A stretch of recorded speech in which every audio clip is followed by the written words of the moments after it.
Welcome to Grappling with the Gray, a forum for promoting an ethical mindset and ethical decision making to help us more clearly see both sides of complex issues and better navigate the moral challenges of everyday life. I'm Rabbi Yonason Goldson, and I'd like to welcome my guests with me today. I have Mark Brown, who is a world champion international speaker, an executive coach, and most important, devoted husband of Andrea. Kimberly Davis is an author, TEDx speaker, and founder of the Brave Leadership University, leading development programs worldwide around authentic leadership, purpose, presence, and influence. And Kirsten Yurich is an organizational performance management consultant, peer leaders group chair for Institute Worldwide Incorporated, and adjunct professor of education at Felicity University. Thank you all for being with me today. And I have somebody drilling and hammering right outside my door. I hope it's not coming through on the recording, but it's awfully distracting to me. So I may be muting myself and just letting my guests take things over for today. Here is today's ethics challenge. A recent article in National Review by Kayla Bartsch laments how the concept of RSVP has died an ignominious death among her fellow Gen Z-ers. She writes, quote, "Whereas stories of old emphasize the importance of honesty and integrity, of the sanctity of giving one's word, these old-fashioned virtues of gentility are largely lost on my digital generation when it comes to RSVPs. The truth is, responding to invitations should be easier than ever. Even if the younger set relates to email the way boomers think about quill and parchment, platforms like Evite and Paperless Post have been superseded by a snazzy app called Partiful, but that doesn't seem to help. My only quibble with Ms. Bartsch is that I don't believe this is exclusively a Gen Z problem, or that it's limited to invitations. Ghosting has become normative behavior in both the social and business worlds. If I have nothing to gain by communicating with you, you simply cease to exist."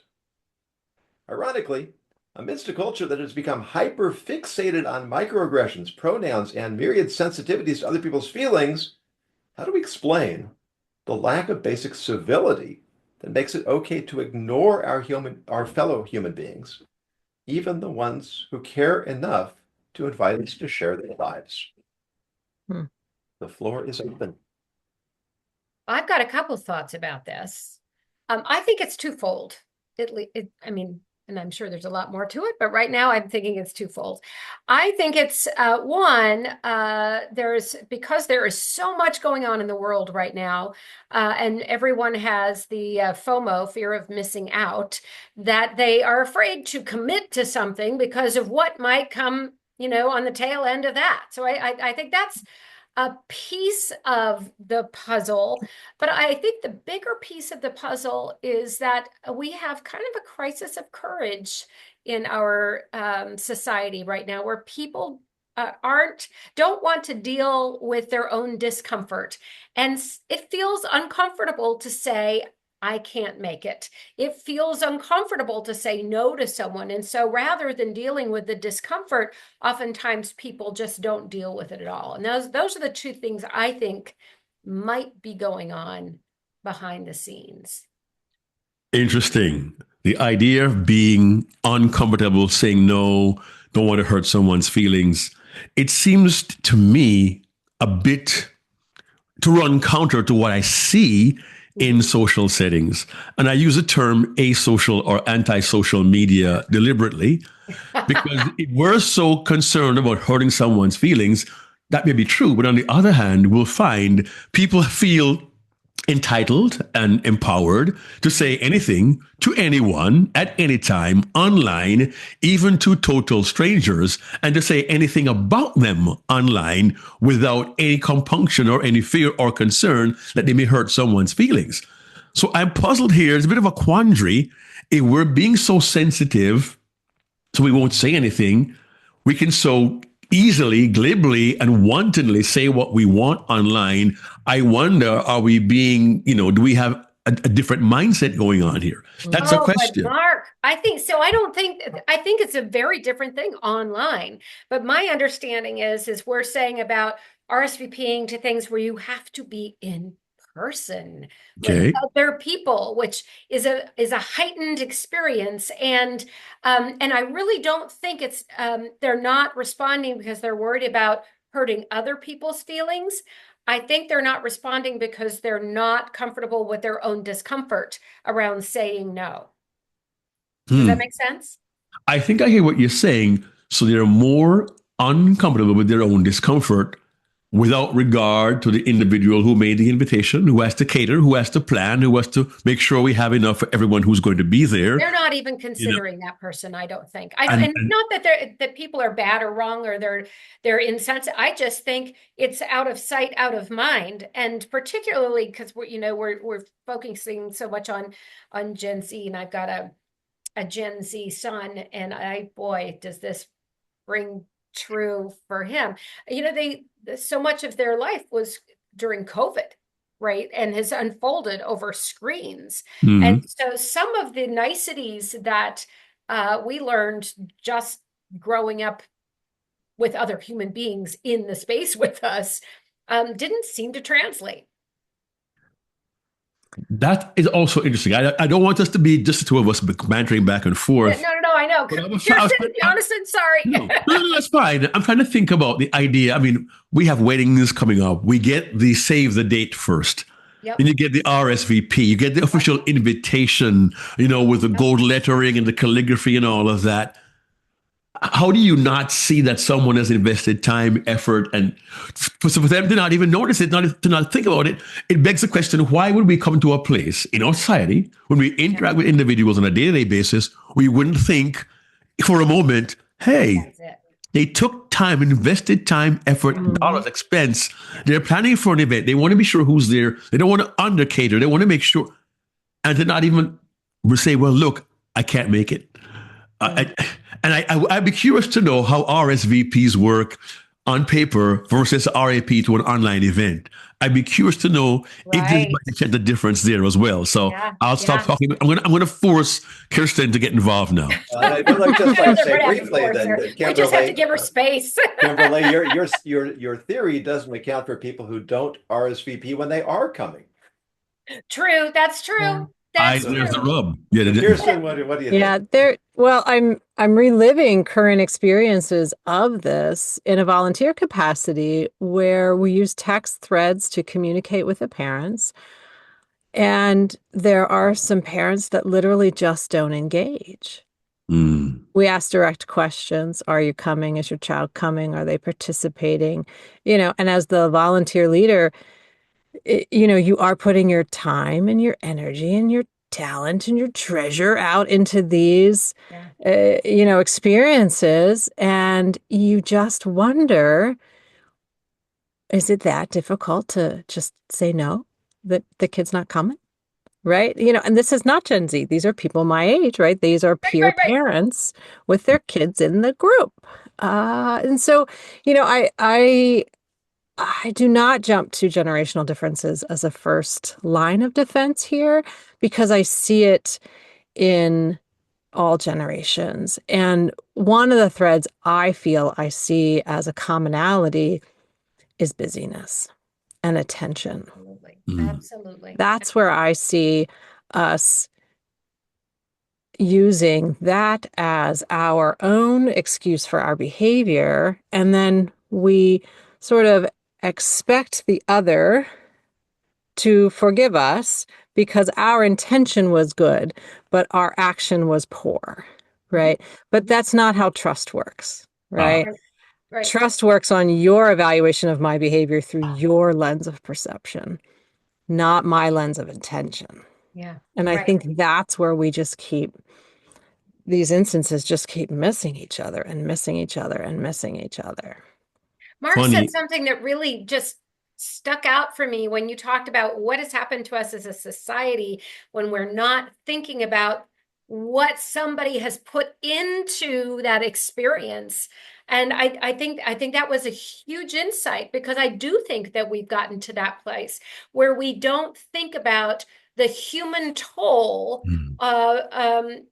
based on our actions. And that you see that everywhere. You see that globally. You see that in our organizations. We see this when you're, with the parents and the children, right? I think you see it everywhere, that we have stopped caring for each other and putting ourselves into others' shoes in terms of what has been invested in the same way.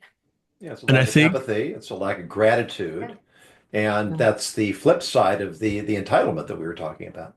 Yeah. Yeah.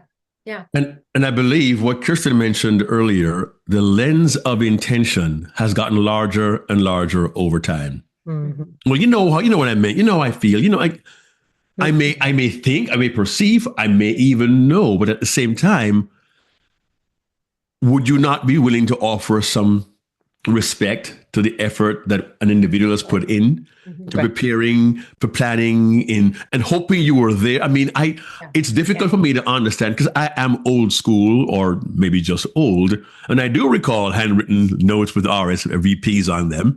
Mhm. And I have to wonder, I must first check myself. My wife will respond to them very, very quickly because she's very good at doing that. But I have to ask myself, have I ignored RSVPs? And what would be my excuse or my justification, my reason for doing so? And again, for me, it's not difficult to say, look, I have an appointment. I can't be there. I'd like to be there. I'm traveling. It doesn't seem to cost me that much to say that. And if I'm honest enough with the person who offered the invitation suggests we have a relationship. And you mentioned trust earlier, Kirsten. If they have a relationship with me, I can be honest. I'm unavailable. I'd love to be there. And maybe I'll send a gift, which we have done several times. But it doesn't cost that much to invest a response. If it requires mailing, okay, mail it. If it's a phone call, it doesn't cost us that much to respond. And if I can't be honest about not being able to come, then I have to question my own relationship with them, maybe question my own integrity. I don't know. Yeah, there's a different conversation that maybe hasn't been had. Well, I think it's people not wanting to take personal responsibility for their behavior or lack of behavior, which it could be both. But I think it's because of what does it mean about me if I'm someone who just ghosts you, if I'm someone who doesn't respond. So it's almost like the hot potato issue. Well, they threw the invitation at me. I didn't ask for it. So where it's not my potato to hold on to, right? No, don't blame me. And I think it's that people don't want to take personal responsibility for what comes at them instead of what they're initiating. So is it a case of I can't handle that right now, so I just let it go? It's not important enough to me. I don't want to speculate upon the level of import or significance, but I have to wonder, the idea of ghosting in general, I don't know when it started, and maybe the pandemic made it convenient to just not respond anymore because we got so overwhelmed by Zooms and texts and emails, and WhatsApp and Slack and Messenger and Signal and all these different. We were overwhelmed. They just didn't answer them. And I have friends of mine say, "How many emails do you have unanswered?" About 2,000. But at some point, we're dealing with human interaction here. And we've heard so much about it eroding because of AI and because of online and all of that. But we're still dealing with human beings who have emotions, who have feelings, who I would assume have a relationship with me, or they wouldn't have invited me in the first place. I don't often get requests from random strangers to come to a wedding, right? Right. So if I have a relationship, if you do, that's cool. it would be awesome, But at least I would want to honor them. I'm not perfect, but it does give me pause to make me think, what would my reason be? I'm overwhelmed. I'm busy. I've got a lot going on. My kid, am I perhaps being a bit too self-absorbed? Is that also a problem? One of the things I think about here is, the overwhelm. I think you just used that word. And I think about these as open loops and how many open loops we have in our environment and in our world. So I think of unanswered emails, unanswered texts, and these are all things that are taking up cognitive space for us. Right.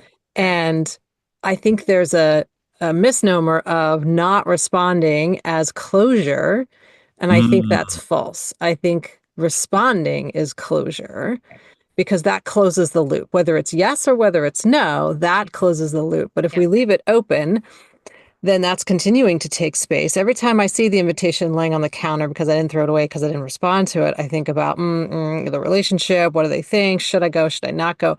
It just continues to spin, right? Versus make the process it, as David Allen say, do it, delegate it, drop it, right? There's a couple of choices there.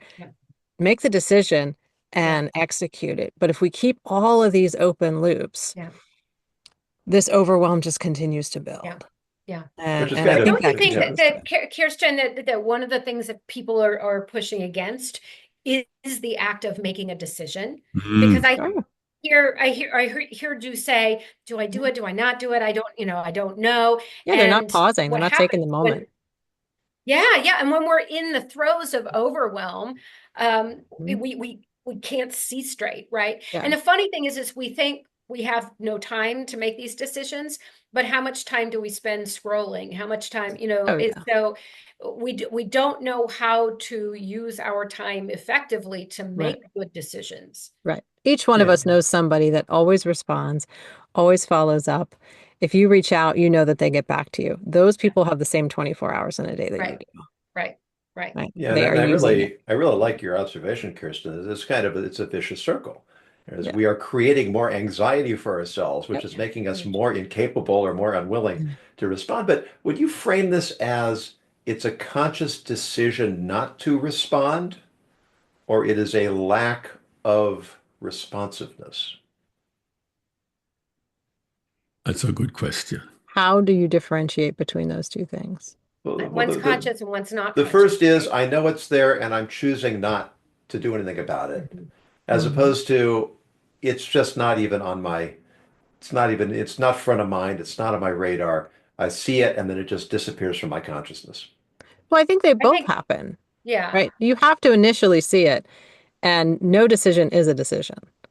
A scroll past is still a decision not to respond, right? And then if it's down the thread, and new messages come up and now I never see it again, okay, that's fine. But you still left it open and chose not to do something with it, to write it down on a to-do list, to respond in the moment, right? So I think there's always this initial, and then it gets pushed down and now you're too busy and you'll never see it again. So you don't put it in the system for you to be 100%.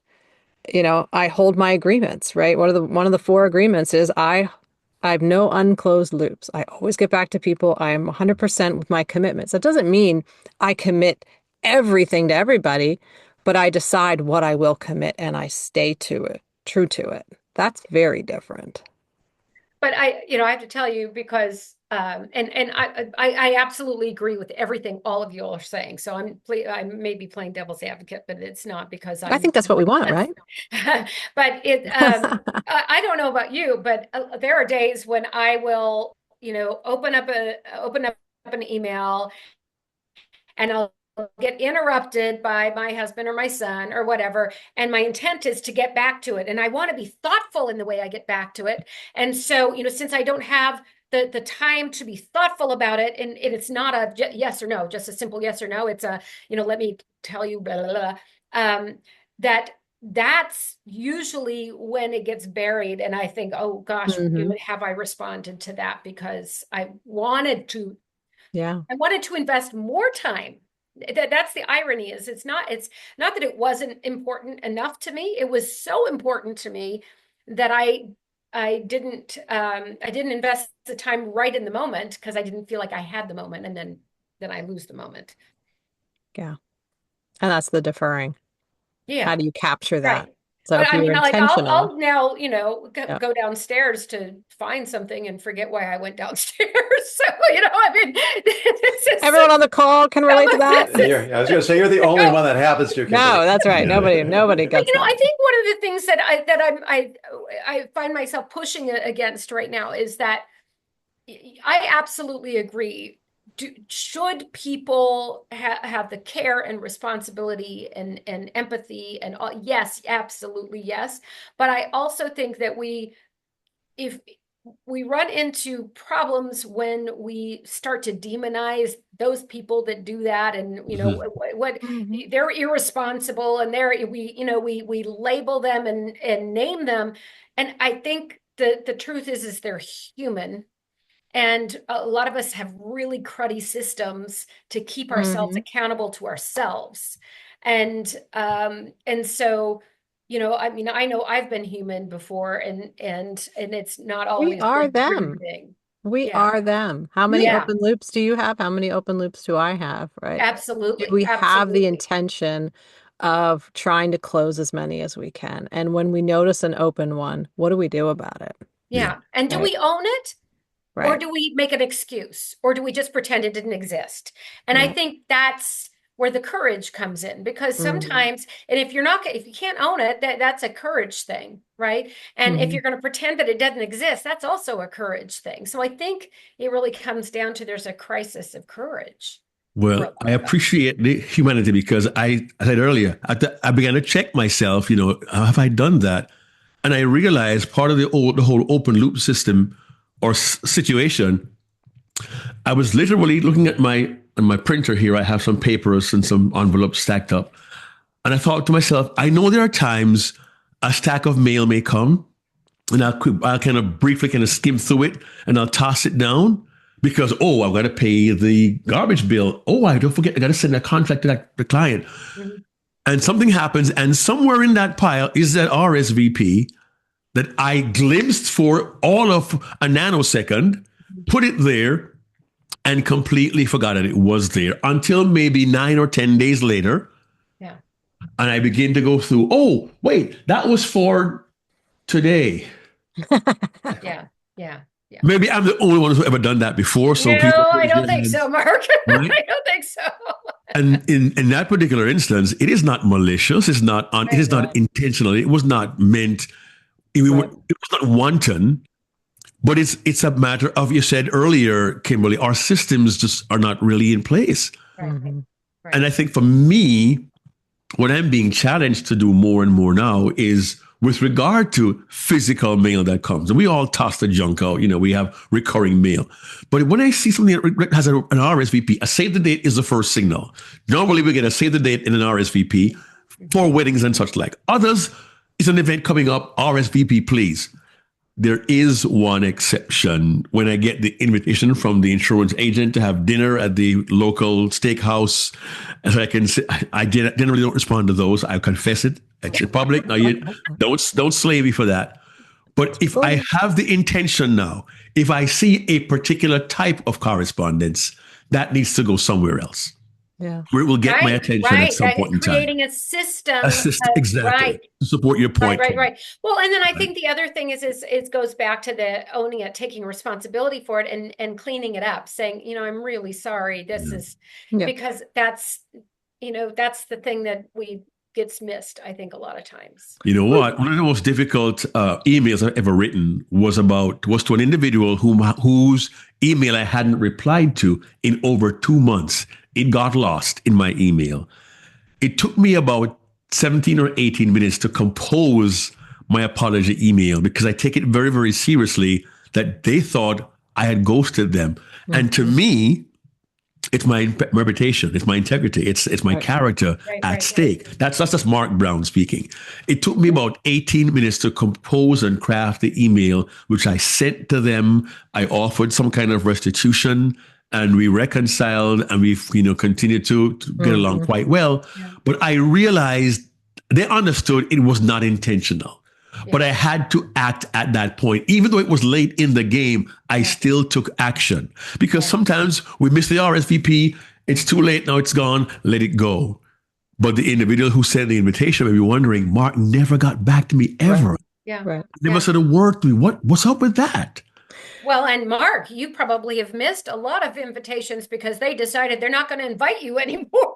That's also a Mm. possibility. You're right. Well, I That's think the thing, Mark, you right? bring up a valid point around, is this happening from you, meaning not responding all of the time? Or is this a once One-off. Yeah, a one-off thing, and it's random, and when it does happen, you own up, you take accountability, you take ownership, you reach out, you follow up.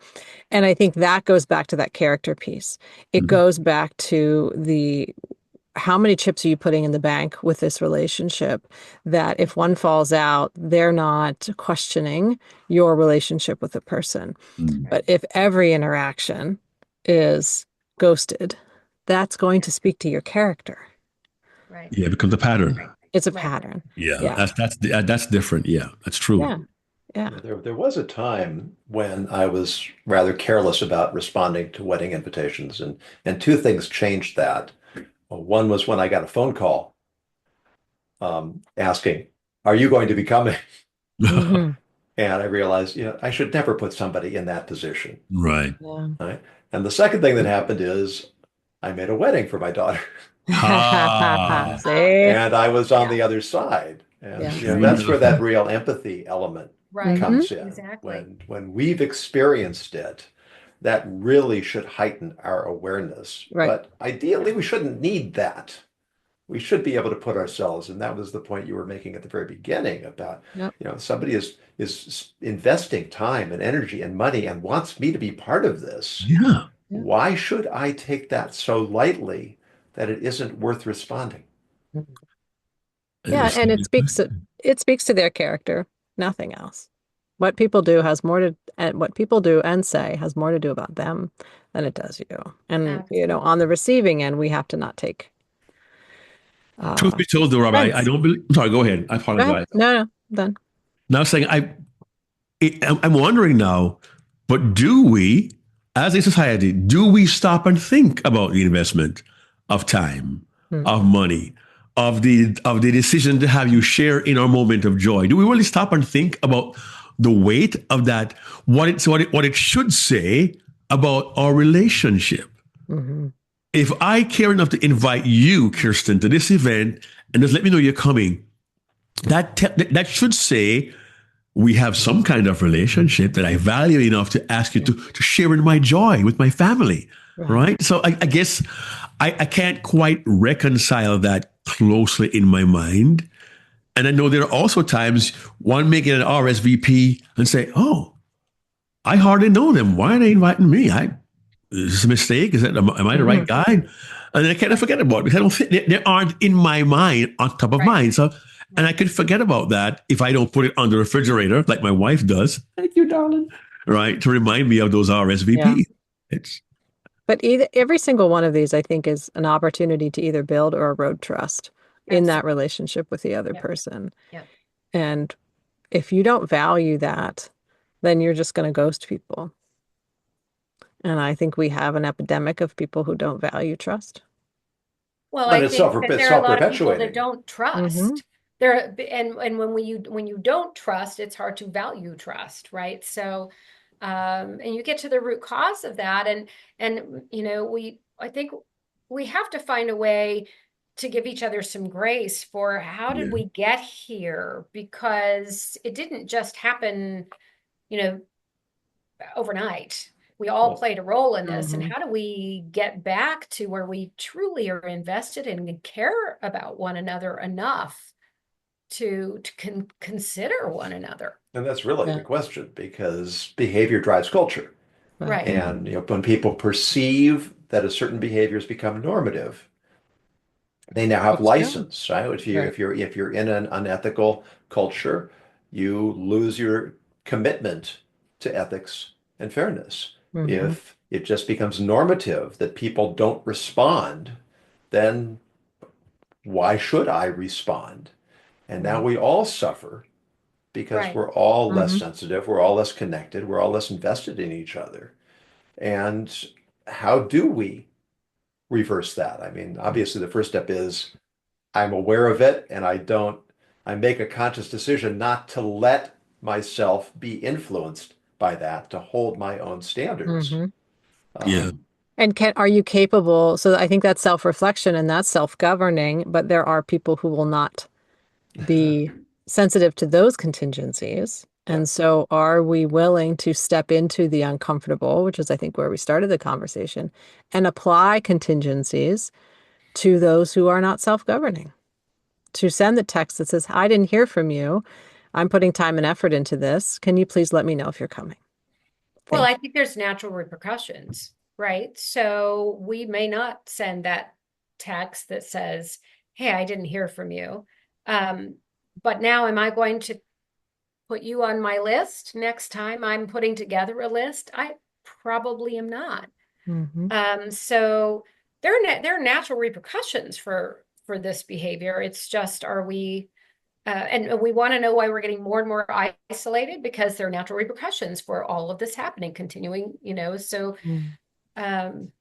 we just stop trusting and caring about each other. I'm curious, Rabbi, did the author of the piece give any indication when they may have noticed an uptick in the ghosting behavior or not, to your knowledge?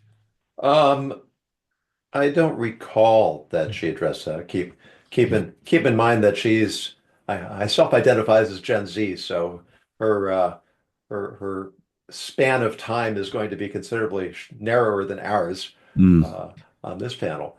Well, Kimberly did mention that a lot of people grew up in the pandemic era where everything was very closed. It was not that much human interaction. It was online. It was through device. And of course, now young people, if you really want to hurt a teenager, remove this from their hands for a week, and they'll probably just go ballistic. Who knows? But ghosting, Mark, is an act of passive aggression, right? So a lot of times you are trying to punish that person by ghosting them, and but you don't. But it's passive at the same time, right? So there's unintentional ghosting, which is, oh man, I completely spaced that. But then there's no. And that's there's aggression there. That comes from someplace. Yeah, it reminds me, there's another article that I've seen recently is how Gen Z, again in particular, I forget the terminologies that they created for it, but they're applying to multiple jobs. And if they get accepted to more than one, they don't bother to tell the one that they're not taking that they're not taking it. And when I read this, I was immediately sympathetic, because I've seen other articles, and I've experienced it myself, where employers don't respond to applicants. Right. Exactly. Yeah. Exactly. So I can certainly understand that thought process. Right. I apply to jobs, I go through the process, everything looks good, and then I never hear back. Why should I put myself out to let somebody know that I'm not taking the job they offered when? Because you are only responsible for your reputation. Well, of course. That's I'm not and endorsing Gen Z, this. where does Gen Z end? How old are these kids? Under 30. It says 97 to 20, born between 97 and 2012. My 28-year-old daughter is right at the end of millennials. 27. So there are some that are out of the nest, but most of them are still being guided by parents. So if this behavior is continuing, they're older though. They're moving into my son's a man child for sure. So they're guided, yes, but they're supposed to be adults. Yeah, it's interesting. See, Gen Z. Yeah, you know what? My kids are not Gen Z. My kids are older. They're 30 to 40, one of my kids' ages. So they don't think like a Gen Zer would. But generations aside, the idea of ghosting, not getting back to people, seems to have become so commonplace now, where there's so much to be thinking about. I'm going to focus on this. I'm not going to go there anyway, so I don't need to go talk to them. And that may be how we rationalize the behaviors that we choose. In my opinion, it all really comes down to the individual, our sense of responsibility, our character, what our values may be, which may have been passed on, learned, or it could be what was taught to us. But it is up to us to accept, as Kimberly says, the responsibility for our own actions, to own our own actions, and to make decisions, because even no action is a decision, right? But to make decisions and to stand by them. And I would hope that my kids, if they ever see this recording, will also assess themselves as I have chosen publicly to assess myself as well in how I respond to these circumstances. It's personal responsibility and our choices. Yeah, but don't you think to some degree, not yeah, but yes, and to some degree, we're particularly Gen Z is pretty much in survival mode in that they many of them, and I won't speak for an entire generation, Right. but many of them feel like, the with the climate crisis, the world is not promised. Social Security probably won't be there. They are expendable in the job market. They all went to college and now they have all these loans and they can't get a job. Like many of them, from having talked to them, don't feel the sense of possibility. They don't feel that anyone else is really committed to them. So it's very individualistic, and that individualistic behavior removes empathy, I think. That may be true. I don't have the depth of wisdom to refute that, but I think to some extent, almost every generation will have some reason to say they are concerned about something. No question. I was going to say, I grew up during the Cold War when there was future was not promised. Somebody's going to put their finger on the wrong button, and the whole world. We would hide under our desks in case there was a nuclear bomb, which I'm not quite sure why that was going to help us. Yeah. And look, let's be honest here. We have individuals now about the future. We have individuals. My kids are civil servants, and they're concerned how will their agency fire them off or let them go, and they're 38 and 40, 45 years old. So we all have a concern. People who are in their early 60s, well, if I leave my job now, I'm not ready to retire yet, but I got to find a new job. Who's going to hire a 63-year-old person who's done one thing for the last 42 years? So we all have concerns that we share. And one would think, with all that's surrounding us, wouldn't it be helpful for us to maintain meaningful relationships? Absolutely. There's no question, Mark. I'm not at all advocating that we just. No, I would say you were. We are. So as a mindset, it would be helpful to me to maintain these relationships, because even if I don't take this job now, if this doesn't work out, it could be a plan B. But if I say, I got these two offers, I'm going to take this one. It looks really, really good. Didn't respond over here. I get here. It's not what I thought, but maybe it's a fallback. When I get to them, hey, didn't even call us back. Right. Why would they want to hire me now? No, that's right. Yeah, I think it's a lot of short-term. That's where the natural repercussions come in, right? Short-term thinking. Yeah, it's a lot of short-term thinking. Yeah, I mean, your point, Kirsten, earlier, which I think is really the answer, is how do I want to be seen, or what kind of person do I want to be, regardless of whether somebody sees me or not, but all the more so, how do I want to be perceived? Is that just too abstract for people these days? So do you think it's really about being perceived, or I think the deeper question is how do I want to feel about myself? Am I living in alignment with my own values and what I feel is representative of the human being I want to be in the world?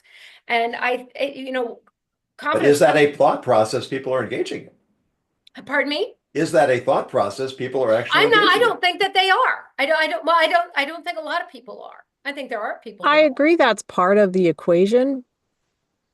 And people outside of ourselves don't evaluate us by our thoughts. They evaluate us by our actions. Exactly. And so we do have to have the thinking of who do I want to be? What kind of person am I? What are my values and those kinds of things? That's step one. Step two is what are the actions that will portray these thoughts to the people around me? Yeah. Because every action we take is a vote for the person I want to be. Absolutely. If I don't take those Kirsten, actions, I actually think it's a chicken or the egg thing, right? Because if you don't feel confident within yourself, if you don't feel like you have a strong self-worth, and how you live your life is going to determine how you feel about yourself. I truly believe that. Then your actions are going to be reflective of the fact that you don't have a strong self-belief. But if you are someone who keeps your word to yourself, who keeps your agreements with other people, who cares about how other people experience you, that's going to elevate your own self-belief, and thus your actions will be a byproduct of that self-belief.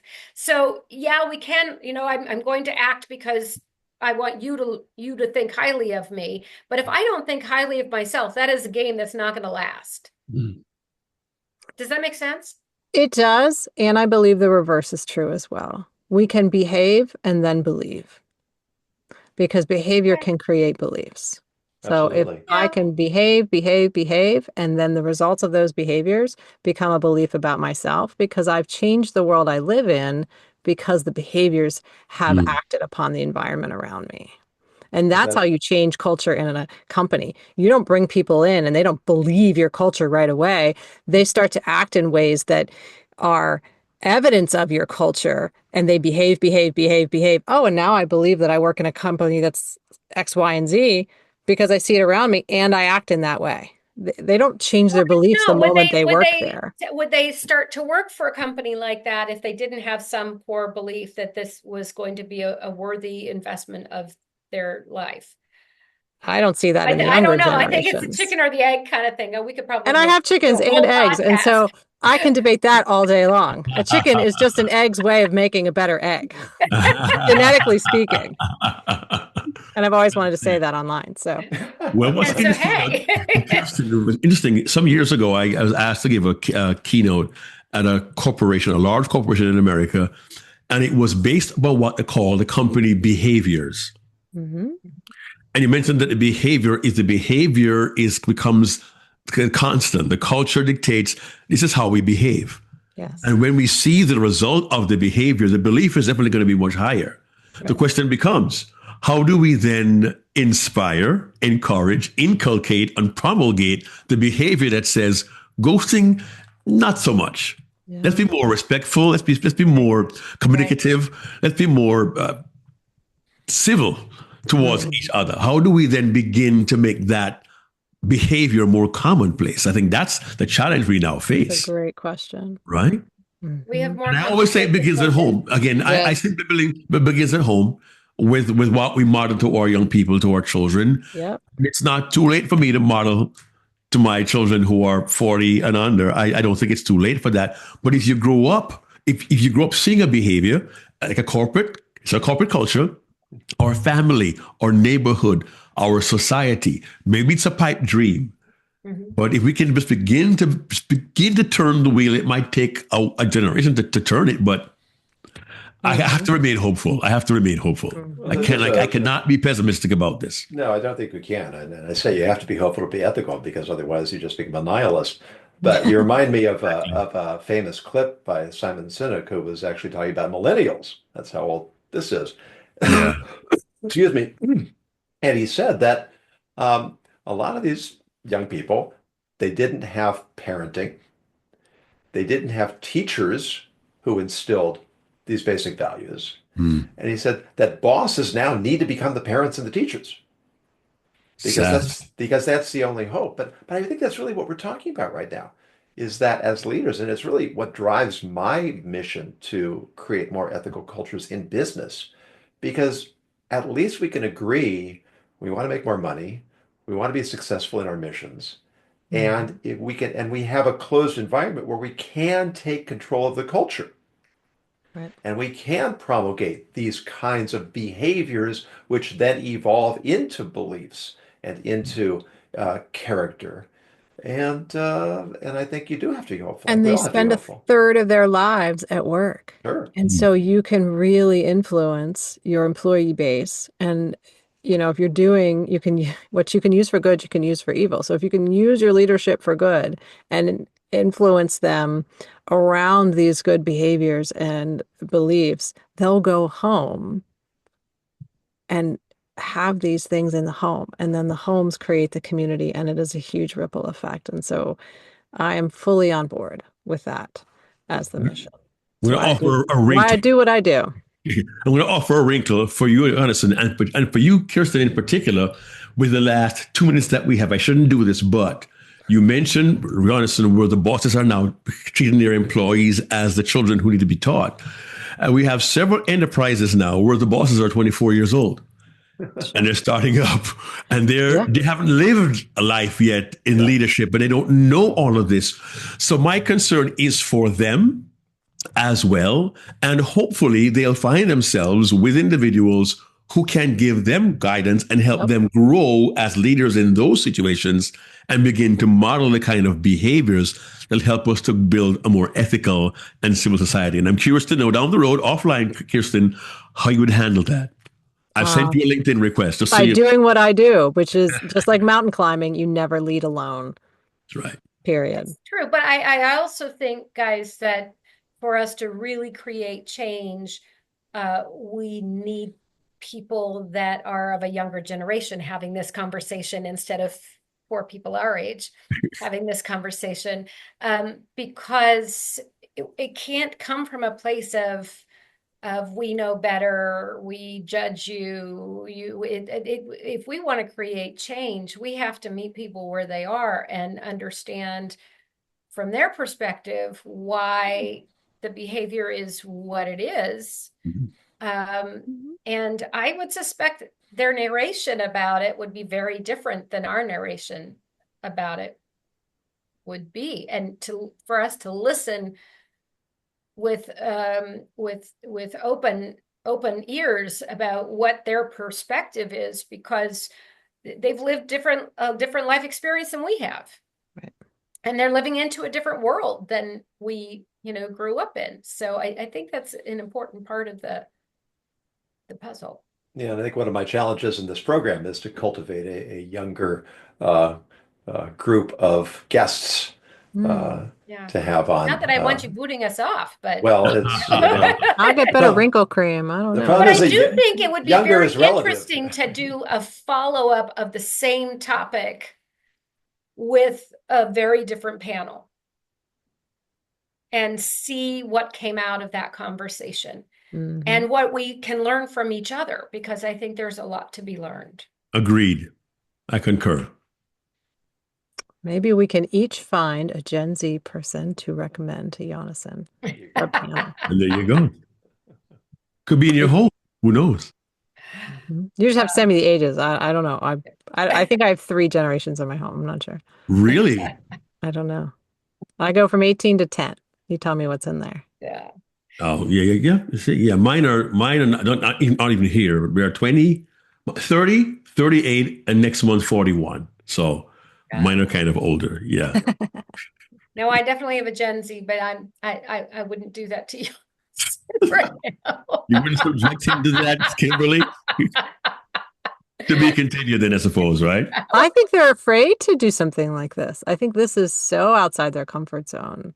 It's also their opportunity, though, wouldn't you think? Yes, 100%. Well, I don't know. I think that's a big bucket of people, right? I think there are people in Gen Z that would be just as comfortable as we are having these conversations and would be very verbose in what they had to say about it. And I think there's going to be a lot of people, just like there are in our generation, who will need to vet them well around this topic with a 10-foot pole. We'll need to vet them well and recommend them to Jonathan. What do you say? Okay. Yeah. I would wrap up every program by saying that to the audience, if you have a topic you'd like us to take up, please go to my website, Ethics Ninja, and use the contact information to make your suggestion. And now I will add to that, if you have a guest that you would like to suggest as a panelist, including yourself. Great idea. And if you make it through our rigorous vetting process, we will be delighted. Now you've got, because most of my work is with emerging leaders. So now I'm going to be thinking about who would be people that I would connect to this, because I think that's great. Yeah, well, we all need to evolve, we all need to grow, and the real value of diversity is talking to people who come from different perspectives, different backgrounds, different ways of looking at the world, because that's how we appreciate that things are not black and white, and that we really do have to grapple with the gray. So thank you very much for a lively and stimulating conversation. Mark Brown, Kimberly Davis, Kirsten Yurich, and look forward to the next time we get together in this constellation or some other constellation. And until then, Very good. encourage you all to continue grappling with the gray. Thanks so much. Thank you. Thank you. Somewhere there's an end stream. There we go. All right, no longer streaming. Went a little longer than usual. Anybody have any other? It says recording, custom live streaming. Yeah, but it's not going anywhere. Yeah, I just had it. Before Mark says something he doesn't want out there in the world. Just had it on my LinkedIn. Oh, there we go. Previously live, it says. Previously Live. That usually means dead, doesn't it? Mostly dead. Mostly dead is slightly alive. Unless you're Monty Python. Love it. I'm not dead yet. You will be. Yeah, I'm sorry. That was great. Thank That you, was wonderful. Jonathan. Another Kirsten- great conversation. It was Thank so you. lovely chatting with y'all. It's And always Kirsten, I fun. can send you a LinkedIn connection Great, request. Mark. Thank you. I'd be honored to connect with you. My friend Rabbi, as always, thank you. What Kimberly and Kirsten don't know is there have been times over the past several years, I'd be in my car on a highway somewhere and I pull over to a rest stop and I call Rabbi. I said, Rabbi, I have a question for you. Because it happened this morning and we would discuss these thorny ethical issues on the road or wherever it may be. And I've always enjoyed these conversations. So to be a part of this, to me, is a blessing. So thank you so much, Jonathan. And ladies, an honor to serve with you as we all grapple with the gray. Absolutely lovely. Thank I'm you. grateful guys. for your time and for your thought. And these kinds of relationships are something that's really part of the modern world. I was stranded in San Diego. I called Kimberly and she came to my rescue to It pick was me up. wonderful. It was absolutely wonderful. One never knows where these relationships can That's lead. right. That's And right. I'm where making the great rocks, Kirsten? Uber. Where are you based, Kirsten? I'm in Hershey, Pennsylvania. That's right. You said you're coming to, TI is coming to Philadelphia for the convention this year. So you're Hershey. I've not been to Hershey in a long time. I spent many years giving talks in junior high schools. And I went to the Hershey School. It had to have been 20 plus years ago. Nice. And I still talk to kids and they still tolerate a man my age. When you're my age, where are you, and Mark? a 13-year-old kid thinks you're cool, it's a very, very good That's thing. pretty good. I live outside Macon, Georgia, which is about 2 hours you said south that. of I Atlanta. apologize. In a little tiny town that hardly anyone knows about. And in a quiet community where I can see squirrels and birds and deer in my backyard almost every day. And Same. Mhm. I don't mind. It's a nice change from outside New York City. So I'll take that. That's beautiful. I think Yeah. I saw in Georgia's the longest place you can live on Social Security. Really? Oh, It's on map. Then. And that was the longest. West Virginia was pretty long, but Georgia was the longest. Yeah. Well, thank And you. we Your money goes the furthest. So good And for we you. had a pet rabbit named Hershey. Oh, cute. You could probably guess what color he was. Chocolate brown. Ours was Yogi. Yogi was the name of our rabbit. He didn't last very long. Oh. Oh, Yeah. this has been lovely, y'all. I have to jump off, but All thank you. right. Thanks, Great, folks. great meeting you. Take Blessings care. Great all. meeting Thank you, you. Jonathan. Bye. Bye-bye. Bye-bye. Take care. Bye-bye, everybody.